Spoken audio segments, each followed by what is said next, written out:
ரூ. 140 பாட்டில ரூ. 150 குடுத்து நான் வாங்குறேன். அந்த பாட்டில் எனக்கு சொந்தம். அப்படிதானே? இது நாள் வரை அப்படித்தானே இருந்துச்சு. அந்த பாட்டில் எனக்கு சொந்தம். நான் அந்த பாட்டில சேர்த்து, சேர்த்து, சேர்த்து வச்சேன்னாக்க, ஒரு பாட்டில் 50 பைசாவோ, ரூ. 1 அப்படி விப்போம்.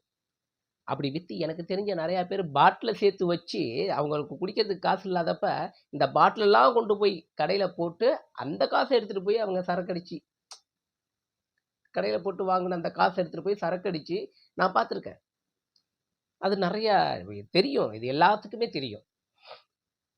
இப்ப இவங்க என்ன பண்றாங்கன்னா, நான் சரக்கு வாங்க போனேன்னாக்க, எக்ஸ்ட்ரா ரூ. 10 வாங்கிர்றாங்களா?